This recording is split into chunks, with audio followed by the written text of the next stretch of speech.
ओम नमो भगवते वासुदेवाय नमः। श्रीमद् भागवत कथा तृतीय स्कंद 10वां अध्याय 10 प्रकार की सृष्टि का वर्णन।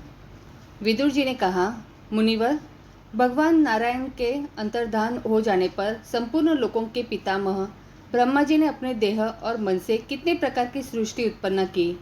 भगवान, इनके सिवा मैंने आपसे और जो जो बातें पूछी है उन सबका भी क्रमशः वर्णन कीजिए और मेरे सब संशयों को दूर कीजिए, क्योंकि आप सभी बहुज्ञों में श्रेष्ठ है।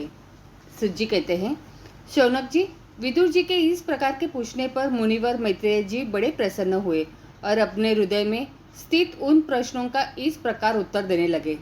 श्री मैत्रेय जी ने कहा, अजन्मा भगवान श्री हरि ने जैसा कहा था, ब्रह्मा जी ने भी उसी प्रकार चित्त को अपने आत्मा श्री नारायण में लगाकर 100 दिव्य वर्षों तक तप किया।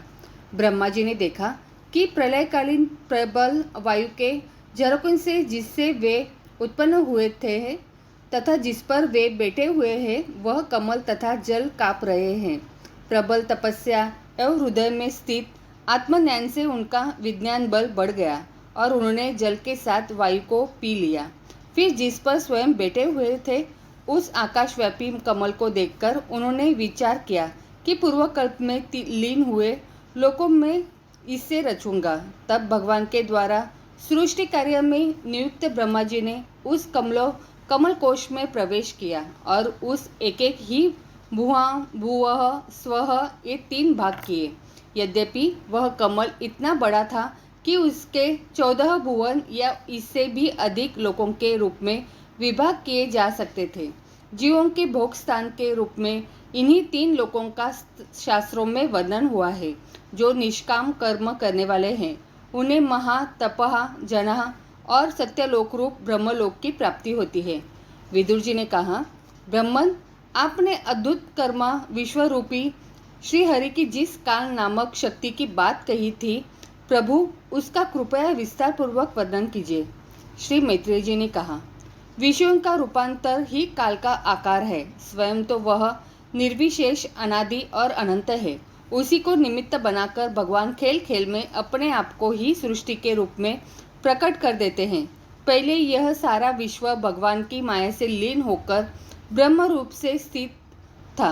उसी के अव्यक्त मूर्ति काल के द्वारा भगवान ने पुनः पृथक रूप से प्रकट किया है।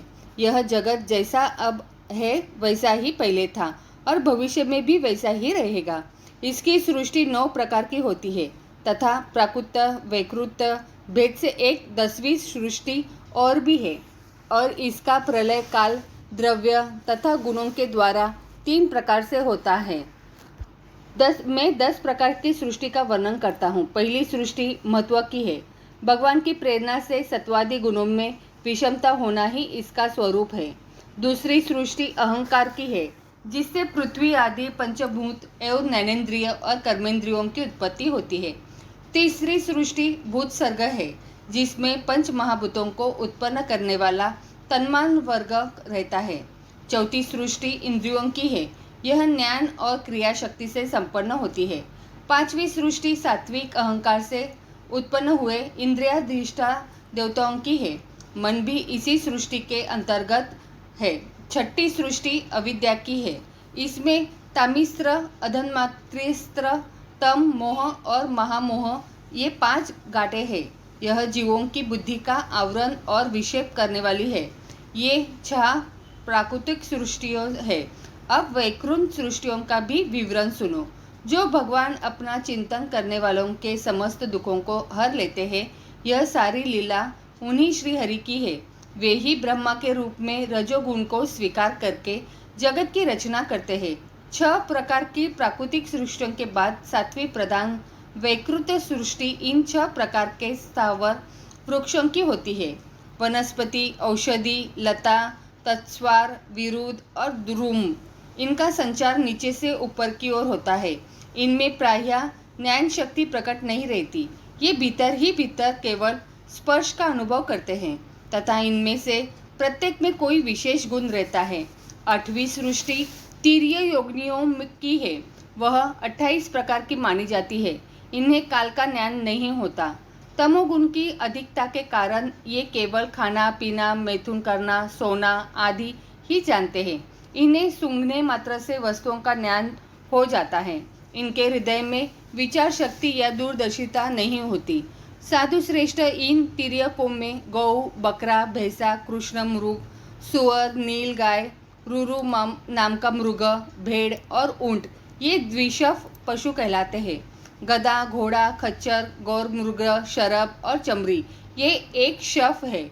अब 5 नख वाले पशु पक्षियों के नाम सुनो। कुत्ता, गिदड़, भेड़िया, बाघ, बिलाव, खरगोश, साही, सिंह, बंदर, हाथी, कछुआ, गोह और मगर आदि पशु है। कंक, गिद्धू, बटेर, बाज, बास, भल्लुक, मोर, हंस, सारस, चकवा, कौवा और उल्लू आदि उड़ने वाले जीव पक्षी कहलाते हैं। विदुर जी, 9वीं सृष्टि मनुष्यों की है। यह एक ही प्रकार की है। इसके आहार का प्रवाह ऊपर से नीचे की ओर होता है। मनुष्य रजोगुण प्रधान, कर्मपरायण और दुख रूप विषयों में ही सुख मानने वाले होते हैं।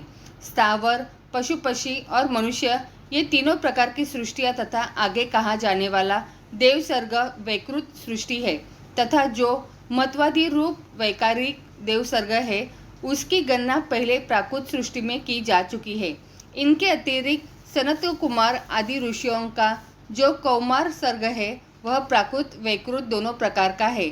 देवता, पितर, असुर, गंधर्व, अप्सरा, यक्ष, राक्षस, सिद्ध, चारण, वैद्यभर, भूत, प्रेत, पिशाच और किन्नर, किन्मरुष, अश्वमुख आदि भेद से देव सृष्टि 8 प्रकार की है। वेदुर जी, इस प्रकार जगतकर्ता श्री ब्रह्मा जी की रची हुई यह 10 प्रकार की सृष्टि मैंने तुमसे कही। अब आगे मैं वंश और मनवंतर आदि का वर्णन करूंगा।